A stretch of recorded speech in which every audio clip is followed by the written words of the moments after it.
ഒരു മതേതര ഗവൺമെന്റ് എങ്ങനെയാണ് ആളുകളുടെ മതത്തിന്റെ അടിസ്ഥാനത്തിൽ സംഘടിപ്പിക്കുക? പ്രത്യേക മതവിഭാഗങ്ങളെ, അത് ഭൂരിപക്ഷമാകട്ടെ ന്യൂനപക്ഷമാകട്ടെ, മതത്തിന്റെ അടിസ്ഥാനത്തിൽ ആളുകളെ ഒരുമിച്ച് വിളിച്ചുകൂട്ടുക എന്നുള്ളത് നമ്മുടെ രാജ്യത്തിന്റെ മതേതര കാഴ്ചപ്പാടിന് വിരുദ്ധമാണ്. അത് ഈ ഗവൺമെന്റ് ചെയ്യുന്നത് ഭരണഘടനാ വിരുദ്ധമാണ്, സത്യപ്രതിജ്ഞാ ലംഘനമാണ്. പച്ചയായ ഭാഷയിൽ പറഞ്ഞാൽ വർഗീയത പ്രചരിപ്പിക്കാൻ വേണ്ടിയിട്ടുള്ള പരിശ്രമത്തിന്റെ ഭാഗമാണ്. ആളുകളെ ഭൂരിപക്ഷത്തിന്റെയും ന്യൂനപക്ഷത്തിന്റെയും അടിസ്ഥാനത്തിൽ വേർതിരിച്ച് സാമുദായിക സംഘർഷം ഉണ്ടാക്കി മുതലെടുക്കാൻ വേണ്ടിയിട്ടുള്ള ശ്രമമാണ് ഇത്തരം നീക്കങ്ങളിലൂടെ സർക്കാർ നടത്തുന്നത്. ന്യൂനപക്ഷ സംഗമം നടത്തുന്ന ഗവൺമെന്റ് ഭൂരിപക്ഷ സംഗമം നടത്തുമോ? എന്താണ് ഒരു മേഖലയോട് മാത്രം ഇത്ര താല്പര്യം? അതുകൊണ്ട് അത് പച്ചയായ വോട്ട് രാഷ്ട്രീയമാണ്. പഞ്ചായത്ത് തിരഞ്ഞെടുപ്പ് മുന്നിൽ കണ്ടുകൊണ്ട് വ്യത്യസ്ത സമൂഹങ്ങളെ കൂടെ നിർത്താൻ വേണ്ടിയിട്ടുള്ള പച്ചയായിട്ടുള്ള വർഗീയ രാഷ്ട്രീയത്തിനാണ് ഈ ഗവൺമെന്റ് പരിശ്രമിക്കുന്നത്. CPM-ന് വേണമെങ്കിൽ അങ്ങനെയൊക്കെ ആവാം, പക്ഷെ ഒരു ഗവൺമെന്റ് എങ്ങനെയാണ് ഇത് മുൻകൈ എടുക്കുക? അതുകൊണ്ട് അത് ഭരണഘടനാ വിരുദ്ധമാണ്, സത്യപ്രതിജ്ഞാ ലംഘനമാണ്. പച്ചയായിട്ടുള്ള വർഗീയ രാഷ്ട്രീയത്തിന് ഈ സർക്കാർ നേതൃത്വം കൊടുക്കുന്നു എന്നുള്ളതിന്റെ തെളിവാണ്. ഇത് എതിർക്കപ്പെടേണ്ടതാണ്. എല്ലാ വിഭാഗം ആളുകളും ഇതിനെ എതിർക്കണമെന്നുള്ള അഭിപ്രായമാണ് BJP-ക്കുള്ളത്.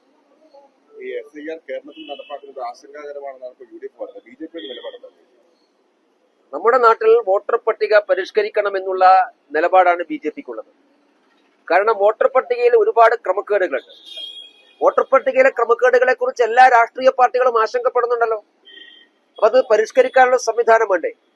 എന്തിനാണ് കേരളത്തിലെ LDF-നും UDF-നും ഇത്ര ആശങ്ക?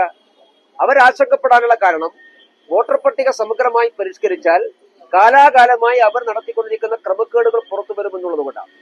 ആരാണ് വോട്ടർ പട്ടികയിൽ കള്ളവോട്ട് ചേർക്കുന്നത്? കേരളത്തിൽ CPM-ഉം കോൺഗ്രസുമാണ്. അതുകൊണ്ട് വ്യക്തമായ തിരിച്ചറിയൽ രേഖയോടുകൂടി വോട്ടർ പട്ടിക പരിഷ്കരിച്ചു കഴിഞ്ഞാൽ ബീഹാറിലെ പോലെ വ്യാജ വോട്ടർമാർ എല്ലാവരും വോട്ടർ പട്ടികയിൽ വെളിയിലായി പോകും. അങ്ങനെ വ്യാജ വോട്ടർമാർ വെളിയിലായാൽ അതിന്റെ ദോഷം അനുഭവിക്കാൻ വേണ്ടി പോകുക CPM-ഉം കോൺഗ്രസുമാണ്. അതുകൊണ്ടാണ് നിലപാടുള്ളത്. ഒരു ഭാഗത്ത് വോട്ടർ പട്ടികയിൽ ക്രമക്കേടുണ്ട് എന്ന് പറയുകയും മറുഭാഗത്ത് വോട്ടർ പട്ടിക പരിഷ്കരിക്കാൻ പാടില്ല എന്ന് പറയുന്ന ഇരട്ടത്താപ്പാണ്. ഈ ഇരട്ടത്താപ്പക്ക് ജനങ്ങൾ തിരിച്ചറിയുക തന്നെ ചെയ്യും. ഇത് എല്ലാ വിഷയത്തിലും ഇങ്ങനെ തന്നെയാണ്. നേരത്തെ നിങ്ങൾ ചൂണ്ടിക്കാണിച്ച അയ്യപ്പ ഭക്ത സംഗമത്തിന്റെയും കാര്യത്തിൽ ഇതാണ്. ഹൈക്കോടതി ചോദിച്ച ഒരു ചോദ്യത്തിനും ഈ ഗവൺമെന്റ് ഉത്തരവില്ലല്ലോ. ഞങ്ങൾ മുമ്പോട്ട് പ്രകടിപ്പിച്ച ആശങ്ക തന്നെയാണ് ഹൈക്കോടതിയും പ്രകടിപ്പിച്ചിട്ടുള്ളത്. ഹൈക്കോടതി ഈ സർക്കാരിനോട് ചോദിച്ച ഒരു ചോദ്യത്തിനും ഉത്തരം പറയാൻ അവർക്ക് സാധിച്ചിട്ടില്ല. കോടതിയിൽ അവർ ഉത്തരം മുട്ടിപ്പോയില്ലേ? അപ്പൊ അതുകൊണ്ട് ഈ കാര്യത്തിലൊക്കെ ഗവൺമെന്റിന്റെ നിലപാട് സംശയകരമാണ്. ഗവൺമെന്റിന്റെ നിലപാട് അങ്ങേയറ്റം ഇരട്ടത്താപ്പ് തിരിച്ചതാണ്. ഇത് അധികകാലം മുമ്പോട്ട് കൊണ്ടുപോകാൻ സർക്കാരിനെ സംബന്ധിച്ചിടത്തോളം കഴിയില്ല.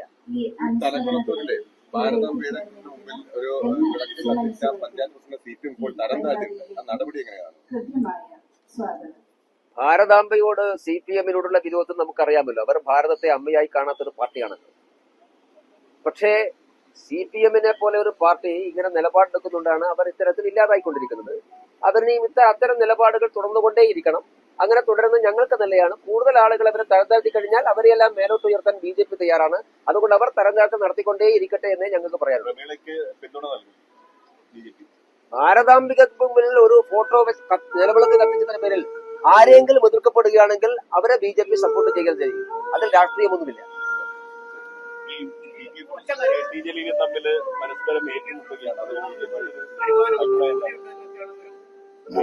ഒരുമിച്ച് ബിസിനസ് നടത്തിയവർ കൂട്ടം വരെയുമ്പോൾ സാധാരണ തർക്കമുണ്ടാകും. അതിൽ ആർക്കാണ് ലാഭവിഹിതം കൂടുതൽ കിട്ടിയെന്നുള്ള തർക്കമാണ്. അത്തരം ഒരു തർക്കമായിട്ട് ഇവരെല്ലാവരും ഒരുമിച്ച് പ്രവർത്തിച്ചവരല്ലേ. ഈ ബിസിനസ് ഒക്കെ നേരത്തെ ഉണ്ടായിരുന്നു.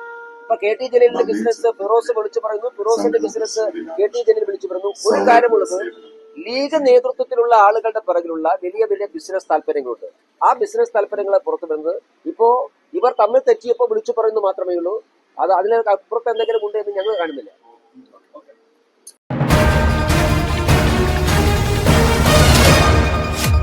MC ന്യൂസ്, കനേഡിയൻ മലയാളികളുടെ വാർത്താജാലകം.